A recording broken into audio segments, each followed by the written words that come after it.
मी लढवावं मी लढणार आहे, मी 5 वेळा 6 वेळा लढलो. मग याच्या विनोद असू दे किंवा बाबा करगुडे असू दे, कोण जरी आलं तरी घाबरायचं कशाला? जसं मी म्हणलो, असू दे विनोद असू दे किंवा बाबा असू दे, मी लढायला तयार आहे, आपण मैदानात उतरलो म्हणजे लढायलाच पाहिजे. पण त्यांनी म्हणलं की जेव्हा तिने का असं केलं, माझं मत असं आहे की त्यांनी म्हणतात की मी क्रॉस नाही केला. मग त्यावेळी तुम्ही सांगा याच्यामध्ये शंका येते की नाही? जेव्हा मी त्यांना म्हणलो की तुम्ही एका ठिकाणचे आहे, तुम्ही ज्या काय म्हणतात त्याला विनोदच्या अगेन्स्ट भरा, तुम्ही एका ठिकाणचे म्हणजे क्रॉसिंग होत नाही. नाही नाही नाही नाही होणार नाही, तुम्ही भरा, तुम्ही बाबाच्या अगेन्स्ट भरतो. त्यामुळे मला तेव्हापासून मला थोडं मनात शंका आली की काय तर आहे. कारण याचा अनुभव तुम्हाला माहिती आहे, धर्मा भोसले अध्यक्ष जेव्हा होते त्यांच्या वेळेस सुद्धा अशीच घटना घडली. म्हणजे अध्यक्षांनी चेतन नरोटेने हीच गेम केली होती आणि हेमाताई चिंचोळकर ते पण माजी अध्यक्ष होते आमच्या महिलांचे, त्यांच्या वेळेस सुद्धा असेच तिने केलेले. तर त्यामुळं मला शंका आहे आणि खात्री आहे की क्रॉस वोटिंग झालेलं आहे. तुम्ही बघा ना, तिने आमच्याकडून एक तर आहे ना, मी निवडणुकीला तयार नव्हतो. नाही नाही तुम्ही थांबा, तुम्ही थांबा. त्यावेळेस मी तयार झालो, इलेक्शन लढलो, साहेब बोलले, ताई बोलले, म्हणून मी म्हणलो ठीक आहे. तिने फक्त माझा उपयोग करून घेतला अध्यक्षाने, कारण त्यांना असं वाटलं की मुस्लिम समाजचं एक गट्टा मतदान या ठिकाणी एमआयएम पण नाहीये, एक गट्टा मतदान मिळतं म्हणून तिने मला घेऊन आणि त्यांची गेम सक्सेस झाली. दलित मुस्लिम ख्रिश्चन समाजचे एक गट्टा परवा पॅनल टू पॅनल मतदान झालं, पण त्यांच्या समाजाने त्यांच्या एरियातले मतं आम्हाला मिळालेली नाही. बघा काय म्हणजे कसं तुम्हाला त्यांच्या एरियातली मिळाली आकडेवारी काय सांगता येतं साहेब?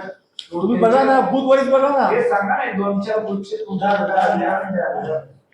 साहेब तुम्हाला एक सांगतो मी, आमच्या इकडचे जे आहे ना, एक ते मला वाटतं 1 ते 15 का 18 बूथ पर्यंत या ठिकाणी म्हणजे जास्त, आणि विशेष करून त्यांच्या पण वार्डात ज्या ठिकाणी मुस्लिमचा बूथ आहे त्या ठिकाणी मला मत आहे, पण दुसऱ्या बूथवर मला मतच नाही.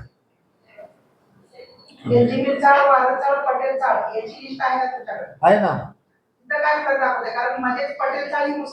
मी का म्हणतो, ज्या बूथवर मुस्लिम समाज आहे त्या ठिकाणी मला मत मिळाली. एकूण बूथ किती होते एकूण बूथ किती तुमच्या वॉर्डामध्ये किती होते? मला वाटतं बघा 42 काय तर बूथ होते. 42. ठीक आहे. 42 मध्ये किती ठिकाणी तुम्हाला आणि त्यांना समान मत आहे? तुम्हाला जास्त आहे, त्यांना कमी आहेत, आणि त्यांना जास्त तुम्हाला अविनाशजी ऐका ना, तसं आपण डिटेल असं बूथ वाईज नाही, ऐका ना, मी तसं काढलं नाही. पण ज्या ठिकाणी मुस्लिम बहुसंख्य एरिया, मुस्लिमचं मत ज्या एरियामध्ये आहे त्या ठिकाणी आम्हाला मत बरोबर आहे, समान आहे. आणि ज्या ठिकाणी मुस्लिम नाही त्या ठिकाणी मला मतच नाही. 25, 50, 60 असे मत.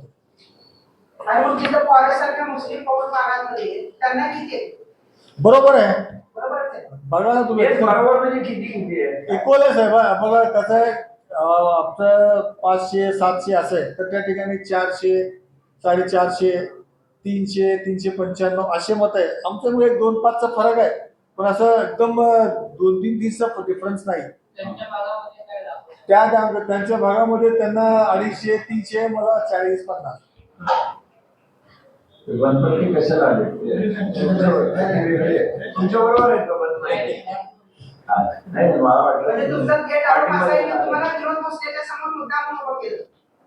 हा, विनोद भोसलेच्या अगेन्स्ट मध्ये ते फिक्सिंग झालं ना, तेच म्हणतो ना मी. आरोप कशासाठी करतो मी? जेव्हापासून म्हणजे आमचा पराभव झाला, काउंटिंग झाली, त्यावेळेस मी बघितलं की हे जे माझा जी शंका होती ते शेवट मोमेंटला त्याने ते जागा बदलली एकदम ह्याच्या खांदीच्या वेळेस आहे. साहेब हुंडेगिरी प्लॅट मधला 1-2 मिनिट. हुंडेगिरी प्लॅट मधला माझा ते बालेकिल्ला आहे, माझा त्या ठिकाणी आमचे नातेवाईक आहे आणि मुस्लिमची संख्या जास्त आहे. त्या ठिकाणी त्यांना म्हणतात की त्यांना एकटे बोलवले, असं होऊच शकत नाही. उगाच कायचं बोलत म्हणून त्यांनी बोललेलं आहे.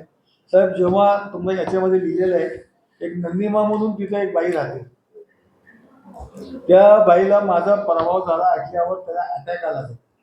ती अजून परत आहे. ती बाई हिच्या अश्विनीमध्ये ऍडमिट झाली. आमचे ट्रस्टी यायला लागले, मग त्याने आले की आम्ही दोघं साहेब जाऊन रात्री 10:30-11 वाजता त्या बाईला जाऊन भेटलो. नंदी माँ मैं आया, मैं नहीं वो गलती से दिखाया, वो मैं नहीं आया, मैं आया बोल को बोला साहेब. दुसऱ्या तिसऱ्या दिवशी त्या बाईला म्हणजे डिस्चार्ज झाले, ती बाई आता आहे, तुम्ही जाऊन त्यांना भेटू शकता. नंदिमा म्हणून आहे, त्या समोरच ते बाई राहतात.